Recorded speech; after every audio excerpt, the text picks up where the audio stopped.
Death हमारी ज़िंदगी की सबसे मुश्किल चीज़ है। मृत्यु एक ऐसी चीज़ है जिससे हम सब डरते हैं, चाहे हमारी मृत्यु और the loss of a loved one, it is always very very scary. हमें समझ नहीं आता कि हम इससे डील कैसे करें। आज मैं आपको एक ऐसी मीठी सी कथा सुनाती हूँ जो आपको बहुत स्ट्रेंथ देगी, जो बहुत क्लैरिटी देगी in dealing with death. Chaitanya Mahaprabhu थे, जो कहते हैं कि श्री कृष्ण के अवतार थे साक्षात इस धरती के ऊपर। वो नाच गा के कृष्ण की आराधना करते थे। उनके एक शिष्य थे श्रीनिवास पंडित। चैतन्य महाप्रभु और उनके सारे शिष्य श्रीनिवास पंडित के घर पर एक समारोह कर रहे थे, एक फंक्शन कर रहे थे। भजन कीर्तन हो रहा था, भगवान की पूजा अर्चना हो रही थी, भोग लग रहा था। ऑडियंस में नीचे श्रीनिवास पंडित और उनकी वाइफ बैठे थे और बहुत सारे और भी गांव के लोग बैठे थे। एकदम से एक आदमी भागता हुआ आया और उन्होंने श्रीनिवास पंडित को कहा कि आपके बेटे की मृत्यु हो गई है, उसकी लाश बाजू वाले कमरे में पड़ी है। हड़बड़ाकर श्रीनिवास पंडित उठे और उनकी वाइफ भी पीछे पीछे बाजू वाले कमरे में गई। उनकी वाइफ का तो जार जार करके आंसू बहने लगे। ऑब्वियसली उनकी बेटा गुजर गया था और वो इकलौता ही बेटा था।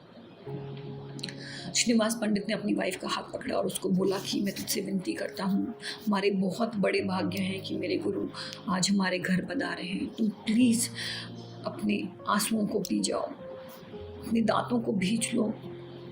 हम किसी भी कारण से इस फंक्शन में विघ्न नहीं डाल सकते हैं। उस वक़्त जो हस्बैंड ने कह दिया सो कह दिया। उनकी वाइफ ने अपनी आंसुओं को रोक लिया, अपने क्रुंदन को, अपने रुंदन को रोक लिया और उनके हस्बैंड बाहर जाके वापस से ऑडियंस में बैठ गए। गुरुओं और शिष्यों का बड़ा गजब का कनेक्शन होता है। चैतन्य महाप्रभु को नाचते गाते भी कुछ एहसास हुआ कि शायद कुछ गलत हुआ है। उन्होंने अपने शिष्य की तरफ देखा और उसको बोला कि सब कुछ ठीक है ना, इशारों में, और शिष्य ने भी बोला कि हाँ सब कुछ ठीक है। जब फंक्शन ख़त्म हुआ, सबने प्रसाद ग्रहण किया, तो चैतन्य महाप्रभु के एक शिष्य ने उनको जाके सूचना दी कि श्रीनिवास पंडित जिनके घर पे अपन ये फंक्शन कर रहे हैं, उनके इकलौते बेटे की डेथ हो गई है। चैतन्य महाप्रभु उस कमरे में गए तो उनकी वाइफ का जैसे कोई रोका हुआ जितना दुख था, जितना विलाप था, जब जर जर के बहने लगा। वो खूब रोई, खूब उन्होंने विलाप किया, खूब दुखी हुई। वो जाकर चैतन्य महाप्रभु के पैरों में गिर गई। उन्होंने कहा कि मेरे पति जो हैं उन्होंने अपना सब कुछ आपको दिया है, अपना सर्वोच्च आपको दिया है, वो आपके शिष्य हैं, आप मुझ पे इतनी कृपा करिए, मेरे बेटे को वापस जीवित कर दीजिए। चैतन्य महाप्रभु ने कहा कि ये तो पॉसिबल नहीं है, ये सृष्टि के नियम के खिलाफ है।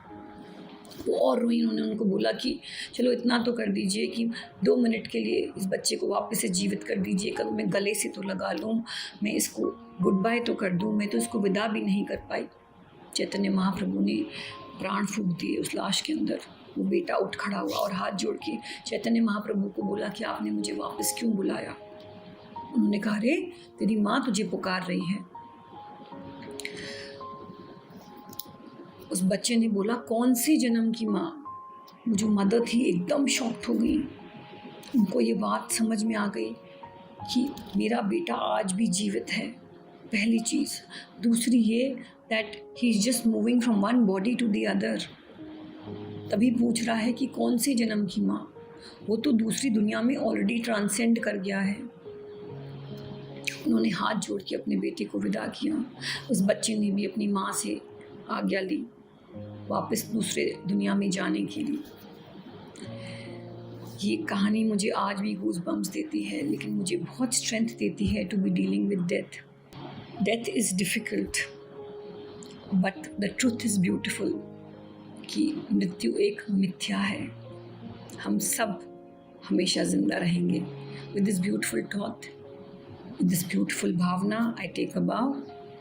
अगर मैं आपकी ज़िंदगी में थोड़ी सी भी लाइट लाती हूँ, थोड़े से अंधकार को हटाने में मदद करती हूँ, तो इस चैनल को सब्सक्राइब करिए। Please share, like and subscribe to this channel. जय श्री कृष्ण।